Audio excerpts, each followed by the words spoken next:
One. Hello, my DevNation friends from everywhere in the world. Thank you for coming to another DevNation Tech Talk. Today, we have a frequent guest because we're welcoming Mr. Reactive, Mr. All Things Reactive. So directly from France, from his cozy house in France, let me introduce you to Clément Escoffier. And Clément, thank you for coming, and the stage is yours. Hello, thank you, Edson, and I'm very happy to be here. Thank you for having me. Let me share my screen. There it is. Can you confirm you see my screen? Yes, I can see it. All right. So again, thank you. My name is Clément Escoffier. I'm working at Red Hat. I'm doing plenty of reactive stuff, including Quarkus, Vertex, Mutiny, small array reactive messaging, and so on. We're not going to cover all of them today, but we are going to see quite a few of them. Yes, initially, this talk was named Take the Highway with Reactive Roads, but we got some kind of mutiny around there, and we had to change a little bit the content of the talk. But don't worry. What I'm going to present at the end of this talk is amazing. It's the next generation for Quarkus. It's going to really blow your mind. So today we are actually taking a pirate's journey with our Reactive, and we are going to explain how Quarkus has become reactive, why we did it. We are still going to speak about reactive routes because it's a big part of our reactive journey, but you will see other stuff, other reactive parts of Quarkus, and you may even discover how reactive works under the hood. But first, of course, what's Quarkus? Quarkus is a stack to write Java applications that has been tailored for Cloud Native and Kubernetes. It provides everything you need for microservices and serverless, but not only. You can write command line tools, and with a set of extensions that never stop growing, you can write almost anything with Quarkus right now. So what makes Quarkus different from the other framework? Well, if you use another framework, you generally develop, then go to your terminal, do Maven, clean package, skip tests, you get a fajar, a var, something, and then you start it, java-jar, blah, blah, blah. At runtime, it will first locate its configuration. Then we'll do class path scanning to find the annotated class. Then for each framework, build a model. And once each framework has everything it needs to start managing, then it will start threads, pools, HTTP server, and so on. The main idea behind Quarkus is to do all this at build time. So at build time, we are going to pass the configuration, do class path scanning, build all the things that the framework needs, again at build time. And because we know everything, we know how your applications is going to work, what it needs, we can actually augment or decorate the package, so the jars, with exactly the right set of bytecode instructions required to start all the frameworks that your applications depends on. Which means that at runtime, we are really ready to kick in. We don't need to do any other things than just reading this bytecode, or executing this bytecode and starting the servers and so on. Thanks to this, we have obviously a faster boot time because all these tasks are taking a lot of time and we don't have to do them anymore. And the second thing is that it reduces memory consumption because, well, we don't have to do class loading to find a class path. We don't have to bring an XML parser at runtime and so on. So by reducing the number of classes, we get way better memory usage. Quarkus is not only this. It's also an amazing developer experience. And you will see I'm already an application running. I'm going to develop it and I don't have to restart anything. Supersonic, subatomic Java. We already seen that with the build pipeline. You may have heard about the Quarkus capability to build native executable. This is actually a side effect of this build pipeline. Because during this build time, we can collect enough metadata on your applications to configure exactly how it needs to be built this native executable. A lot of people believe, oh yes, the only thing you need is declaring reflection and resources. Oh no, you got it wrong. It's much, much fine-grained than this, and you need to tweak and enable flag, a lot of flag, to get the right native executable. Best breed of libraries and standards, Quarkus rely on many of already known standards and library, but we're also innovating, and we are going to see how we innovate in the reactive space, because that is going to be the topic of today. How did we make Quarkus reactive? But first, why reactive? A lot of people say it's because I'm drinking too much. It's not only this, actually, even if it's also true. Most of the applications we are building on the cloud, on Kubernetes, or whatever, are distributed systems. There is one thing we know about distributing systems, is that they are going to fail. They are going to collapse. Something is going to break. You can use whatever framework, whatever technology is going to break. You may think that Kubernetes on the cloud make building distributed system simpler or easier. Well, it makes them more affordable, but it's only half of the story. Your application on top of that still need to understand the distributed nature and all the challenges of distributed systems. And actually, being able to create ephemeral resources is adding another requirement to your applications, the dynamic availability of these resources. So your application need to track them, need to be prepared that they may not be reachable or may not be there, and so on. Reactives, thanks to reactive systems, can be summarized as distributed systems done right. By using asynchronous message passing as a main way to interact between our components, it provides elasticity and resilience. Elasticity because we are sending messages to virtual addresses, and then we don't know how many consumers we have. Maybe none, maybe 10, and this number can evolve over time, at runtime, without needing to do anything. Resilience comes from the ability of message middleware to do acknowledgement, but also if one subscriber or one consumer crashes, to be able to dispatch these messages to another one. If you are able to handle the messages, handle requests, under load, and when facing failure, you become responsive. You build a better distributed systems, a systems that have a better user experience, and that's a key element, an essential aspect, characteristic of your systems. Reactive is not limited to that, and one of the reasons we make Quarkus reactive is that there is new a class of applications out there, not only CRUD and things like that. We are seeing over the past 5 to 10 years a lot more event-driven applications. Why? Well, the first thing, Kafka. Kafka has repopularized event-driven processing. Also, things like IoT or mobiles are domains where messages are very common, like IoT is emitting a lot of messages and you're receiving a lot of notifications on your phone. Machine learning, business intelligence, data analytics are also domains where we exchange a lot of messages. So Reactive is going to help us shape and develop such kind of system because we are going to react to messages and send other message as a reaction to that. So it's reactive. The last point is about the deployment density. As I said, Quarkus already helped in terms of deployment density by reducing the memory usages. But we can go a lot further thanks to Reactive. Reactive is going to reduce the number of threads used by the applications.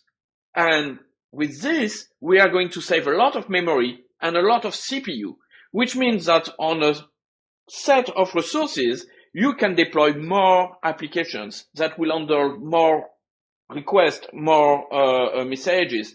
That's absolutely amazing because you are going to save money thanks to this. The fact that Reactive is able to use the resources efficiently is a key. Well, it's essential today because the cloud is expensive. So how does that work? Let's see this.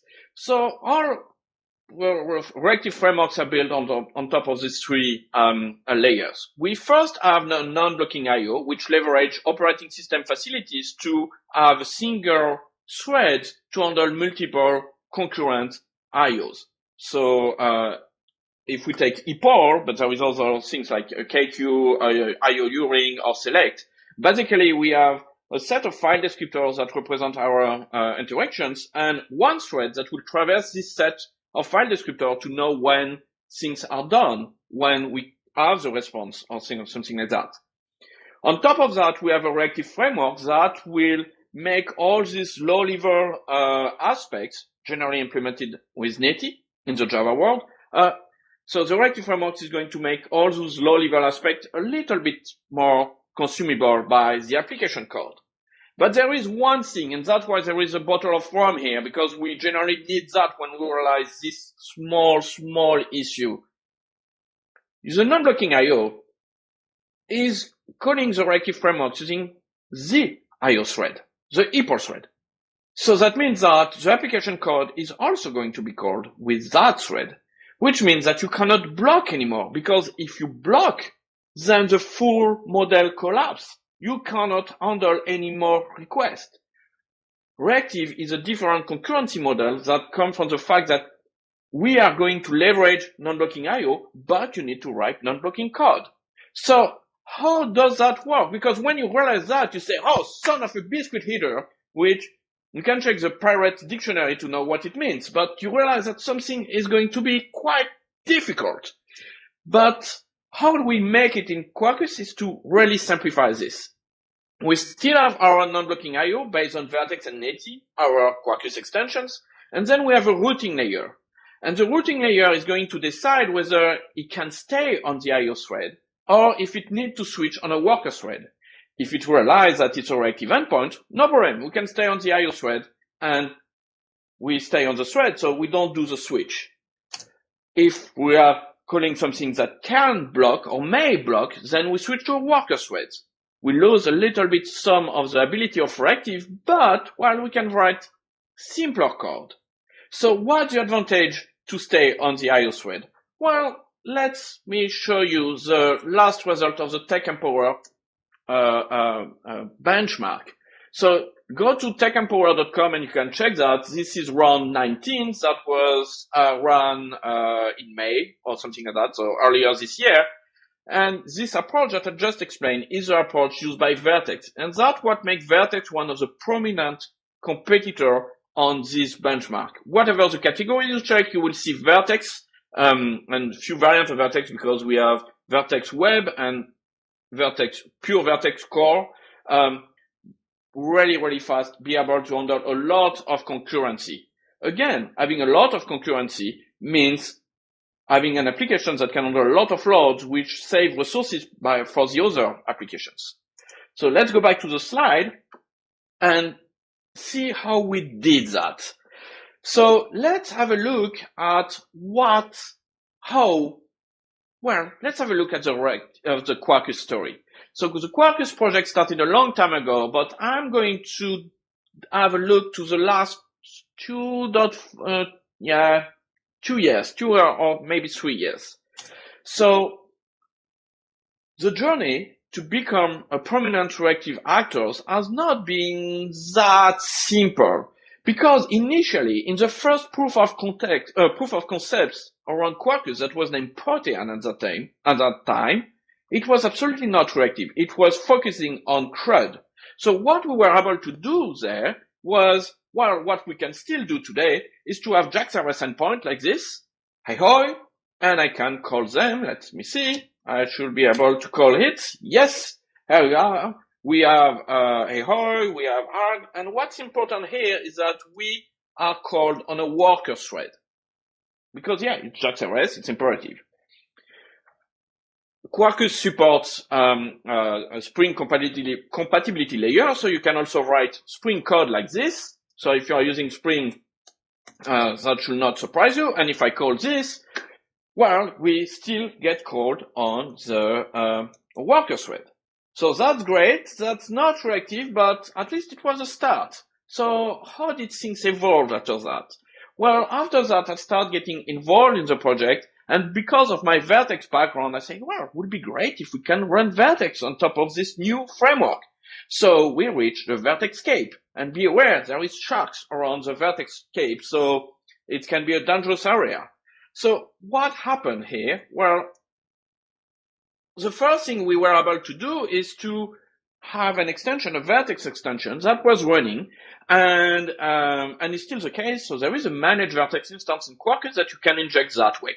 Then you can write, well, vertex code. Like, for example, I will create an HTTP server, which will get some request, and when I get some request, I will write a response like ahoy vertex, and I'm going to write the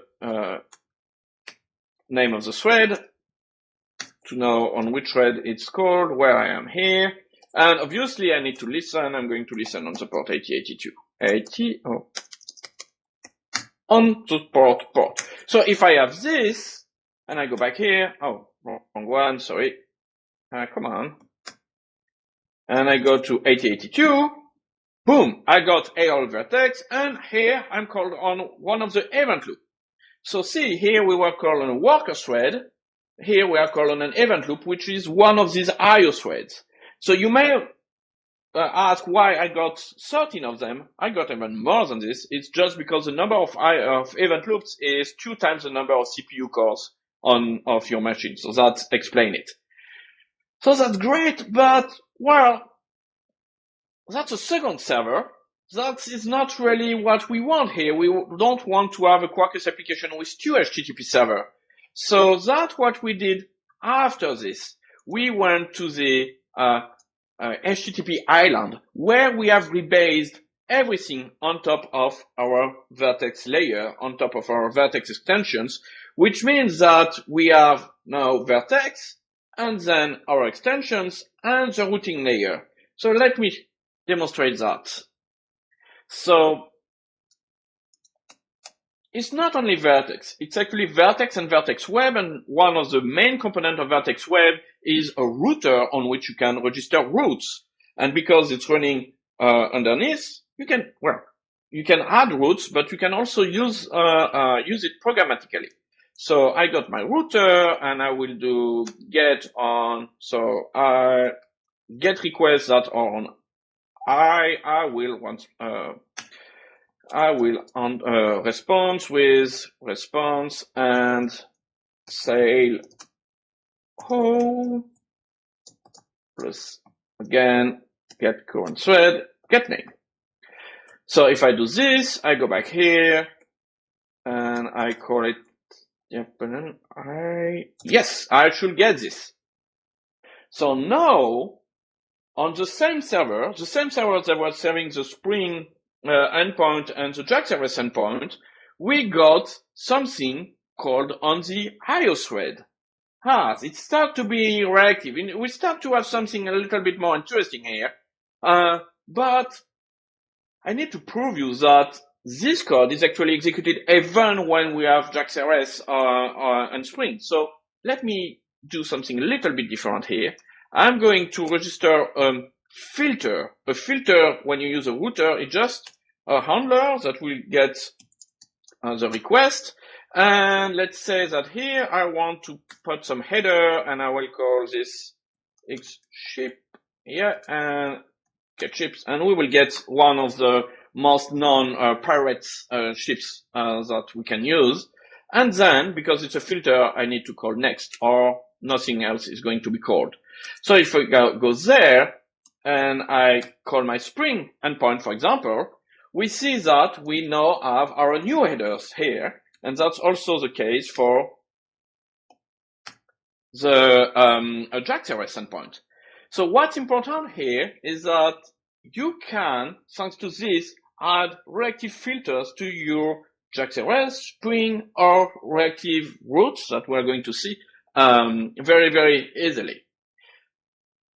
Speaking about reactive routes, yes, something that we may not really like about that is that, well, we want something a little bit more declarative than this. Even if router models are getting popular these days, we need to have some annotation, some declarative things.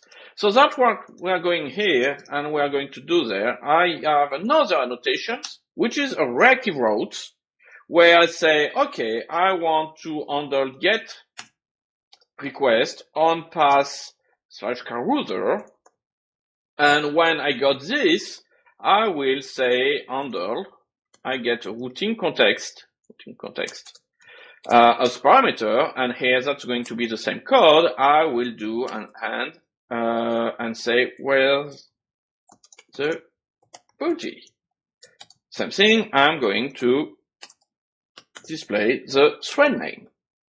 All right. So if I know I'm going here and I'm doing yes, this one, I should get our where's the booty response called on one of the IO threads. So that's great. It's already one thing, but let's go back to the slide and see where we are. So we crossed the HTTP island. We have seen this.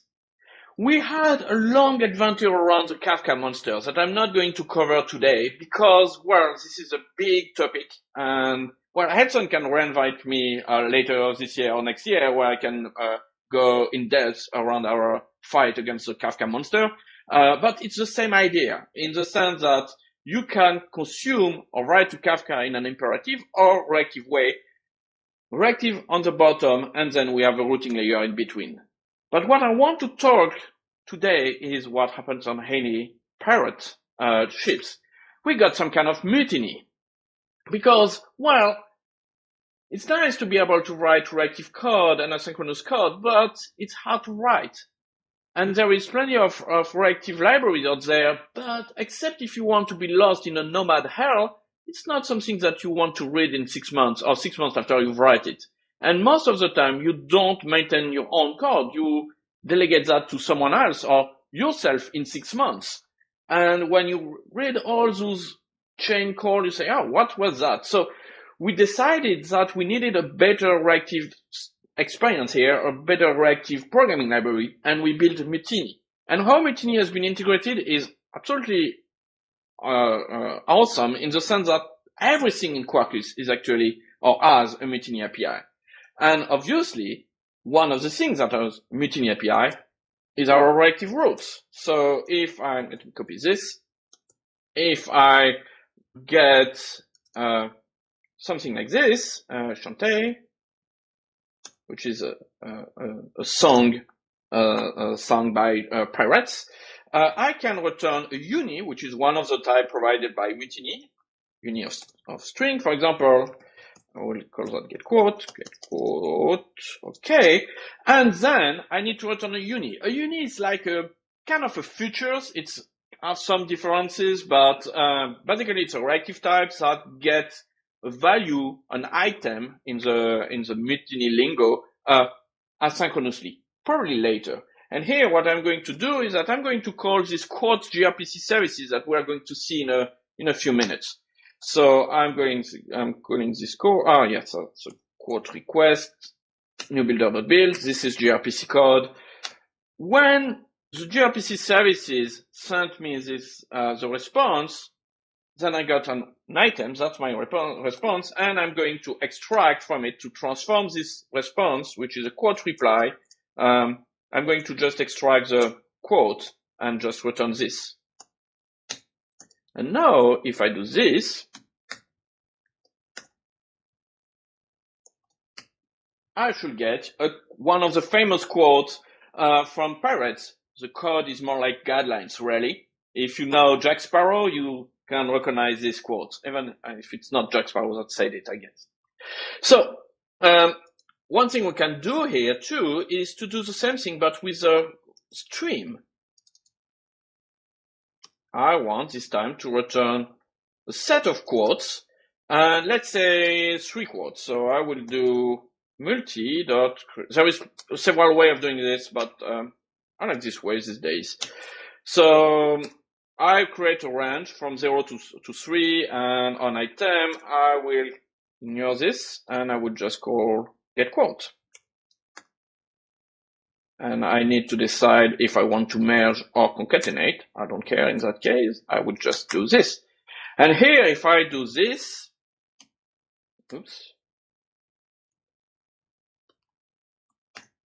I should get my 3 quotes. You can recognize the first one. You can always trust the unworthy because you can always trust. Okay, so that's a long one, and so on and so on. But you see they are a little bit mixed up because we just say, okay, that's my 3 quotes, send them. There is no separator and nothing. So, of course, that's useful when you have a byte array and you want to send chunk of bytes. But here we want to have something a little bit better. So, for example, I can say reactive roots dot as JSON array. And here I will get them, but using a JSON array syntax, which would be first item, second item, stop blowing holes in my ships, which is a good idea, and so on. We can also say, I want this on an event stream, which in that case will create SSE using the same thing. So data, this is the first quote, ID 0, ID 1, 2, and so on. So it's very nice to have this integrated, to have Mutiny integrated with reactive routes, because that makes the model a lot closer to JAX-RS. But yeah, it's a different model, and we will come back to that later. One thing that is great with Mutiny is that Mutiny really is really infused everywhere in Quarkus, which means that if I go back to my JAX-RS endpoint here, I can actually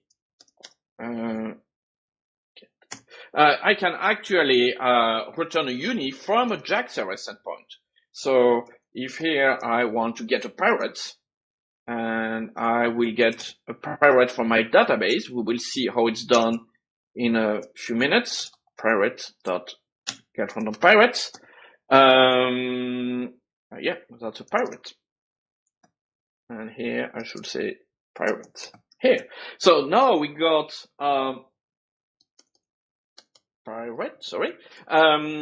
We got a way to return asynchronous result from a JAX-RS endpoint using this homogeneous API, so the Mutiny API. And if I go back here and I called HTTP 8080/pirate, I should get a famous pirate, which is Alexander Dalzil. Not so famous, at least. I don't know him, but is one. I found it on Wikipedia, and I trust everything from Wikipedia, so definitely a pirate. We can do the same thing with SSE, where I'm going to return a stream of pirates. Something like this. Yeah. So when you do SSE with JAX-RS, it's a little bit different than with reactive routes, in the sense that you need to say that you produce an SSE and how it's going to be serialized every item of your streams. So if you do this, and now I do stream, there we go. We got every second one famous or not that famous. Oh, William Burke, I know this one. Pirates. So okay, so we've seen this, but one thing that we have made in Quarkus recently is what I call the reactive bay. Is that we already seen that Mutiny has been the homogeneous layer everywhere in Quarkus. You can use it in reactive routes, you can use it in JAX-RS, but to be useful, we need to have Mutiny APIs. And what we did here is to have Mutiny APIs everywhere. So we already seen in this one that you can consume gRPC services using Mutiny, which is great because gRPC is asynchronous by default. So you can use a uni and multi for direct response and multi for streams. And that works very well. Implementing the service can also be done using the Mutiny implementation base, so you just return uni, multi, or whatever is required. But it's not only this.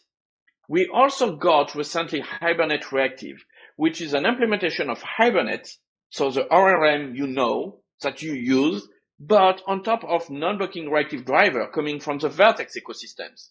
So it's blasting fast because of this driver, which are used in the Tech Empower benchmarks that I've shown you. And it's already provided a Mutiny API. And here, because I'm not too familiar with Hibernate myself, well, I could use name query and so on.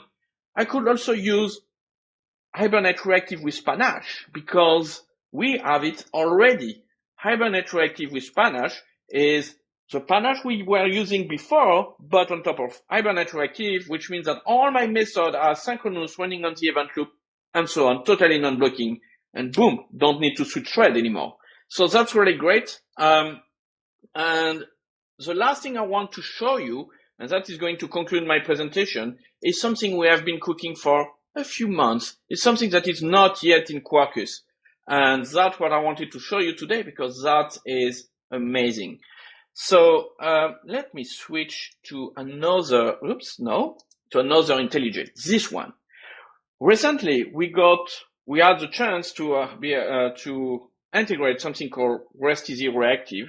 And REST-easy Reactive is an implementation of JAX-RS, but really reactive. Because right now, when we use JAX-RS, well, JAX-RS is a little bit outdated in when it was created, reactive was not existing. So here, we can actually run JAX-RS on top of the event loop. So what we have here with a JAX-RS reactive is that you can, REST-easy reactive, is that you can decide if you want to be called on a worker thread by using the add blocking annotations, or if you want to be called on the IO thread with the non-blocking annotations. And then our routing layer is going to detect that and decide if you need to switch or not. Let me demonstrate this very quickly. So first I need to start this applications here. So to get that working, it's a little bit more tricky because you need to build a specific branch, a specific pull request, but that is going to be merged soon. So now if I'm here, I can say Mate, which is my blocking one, and I'm called on a worker thread. And inside the same resources, I can have a non-blocking one, which is called on the IO thread. That changes everything.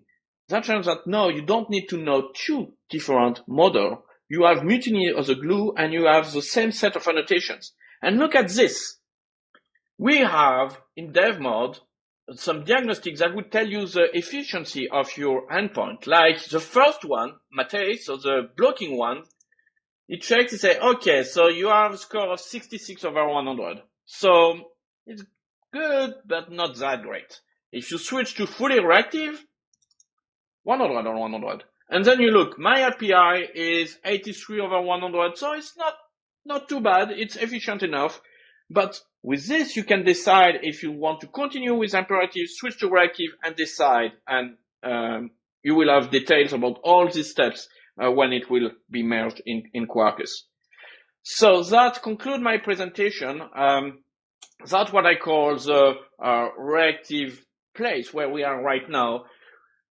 Quarkus is now a prominent player in the reactive landscape. We have an end-to-end reactive story going from the IO level to the development model. We have plenty of things like Hibernate Reactive, but we also have access to Cassandra, Mongo, Redis, and so on. We have the complete Vertex ecosystem that is available, and we have the Mutiny API for all of that. We also have Camel Reactive, which is great if you need to integrate with anything, I would say, legacy. And this is because of the architecture and the ability we have in Quarkus to do all this reactive stuff. How does that work? Well, as I said, we have a reactive core. And on top of that, you can decide if you want to go reactive or imperative. And you can switch, you can mix, you can decide. And thanks to the new diagnostics we have seen in the last demo, you will know if you want to stay on the imperative side or if you want to go on the reactive side. That's all I have. And if you want to see these demos, except the last one, because you will need to build a branch, it will be contributed as soon as it's merged. Go to this GitHub repository and you will have all the rest of the code I've shown today. If you want to know more, go to the quarkus.io website or code.quarkus.io and start coding immediately. You can interact with the team on the lip. You can follow us on Twitter. And if you want to contribute or just like what I just said today, go to our repository and give us a small star. That is totally useless, but that makes us, the Quarkus team, quite happy. Thank you very much. And yeah, do we have time for questions, Edson? Oh, yeah, we are already a bit over time, but we have a lot of questions. See if we can cover them. So first, Andy is asking, How does the performance of Quarkus running Vertex compare to pure Vertex regarding performance and memory footprint? That's an interesting question. So, of course, Quarkus is adding some overhead, but this overhead is actually quite small. If I'm not mistaken, the last measure we have done is less than 5%. So, except if you're really hardcore, you won't see the big difference. And the thing is, it's because we optimize a lot of things to really, actually write the Vertex code you will have written yourself. Even if it's a managed Vertex instance, the Vertex instance we have tuned, we have configured correctly. And I was before in the Vertex team. We have the Vertex team involved in Quarkus, so we work with them to get everything blasting fast. Yeah. Awesome. And Steven is asking, can I use Reactor with Quarkus? You can use Reactor with Quarkus. Our APIs are not exposed using Reactor. There is a few issues. So first, you may have issues in native because Reactor is using some constructs that behave a little bit differently in native. So before going to productions, really double check that it behaves as you want it to behave. But except that, yes, you can use Reactor. Awesome. And does Quarkus support RabbitMQ too? Do we have an abstraction for that? So that's part of the Kafka monster. So we have a reactive messaging abstraction which supports Kafka, AMQP, and RabbitMQ by using the AMQP plugin. We also have support for MQTT and so on. So we have one abstraction for that. And as I explained, it's all based on our reactive core, and then you decide if you want to consume and send messages in an imperative manner or in a reactive manner. You can also do GMS, but these days that's not really a popular option. So we have better in Quarkus. Everything I said works native, by the way. Even RabbitMQ, communicating with RabbitMQ works in native if you want to try. Awesome. And Bruno, our friend from Portugal, is asking about the reactive route that you showed. Is that compatible with microprofile JWT or any microprofile APIs? So yes, OpenAPI is supported, JWT is supported too. So we got everything it's just a bean. So everything from microprofile is going to be supported, except GraphQL. We still do some work around that. I've seen some example combining that with fault tolerance, so I know it's working. Even if when you are reactive, the fault tolerance, you do it a little bit differently, but that works. So yes, normally it should work out of the box. We have some tests. We don't cover all the cases, all the combinations, because obviously that would be quite large. So if you have any issues, just come to us and we will fix it. But also with REST Easy Reactive that is coming, that is going to be merged in Quarkus. Well, actually, you won't change your model. You will decide what needs to be reactive and so on. And everything else, everything in Quarkus is going to be supported out of the box.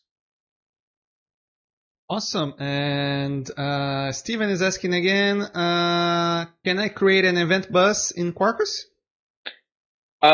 We have the Vertex event bus built in. So just use it. It's there. Yes. So, and Bruno is asking too, you've shown the Quarkus, the Vertex REST part, the last thing that you showed, and you showed the efficiency number. How is this efficiency calculated? That's a good question. So actually, if I go back to this here, it's actually going to look at all the interceptors that are required to handle your request. And remember, this is computed at build time. Here I'm in dev mode, so there is no big difference between build time and runtime, but this will be computed at build time, and everything is going to be in line at build time. So that means that it's then just calling the function in the right order. So it's all generated. But for each of them, we know their efficiency cost, if they need to switch thread, if they need to do synchronization, if they need to do all this. And that's what helps us giving a score to all of them and compute this final score. So typically, need a worker thread dispatch, boom. That is quite bad. Single resource instance for all requests, boom. That is quite good.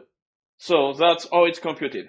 We're still tuning a little bit these computations. It's pretty new, but yeah, I'm very happy to see that I found this diagnostics very, very cool. And something I didn't mention, we will soon have a better developer experience, already better than what we have right now with a UI where you will find such kind of diagnostics, not in your console, but using some, well, HTML renderings that people can read without becoming blind. Awesome. Well, Clement, thank you very much for presenting this amazing content and answering the questions. I'm pretty sure everybody's excited about all of this reactive stuff. So, and well, we'll certainly invite you to talk more about the other reactive stuff in other opportunities, maybe next year. And if you're watching this, I'd just like to point out that next week we have Thanksgiving here in the US, so we won't have a tech talk, but we'll be back the other week after Thanksgiving. Thank you very much for watching and stay safe. See you soon. Yeah, thank you for having me. Bye.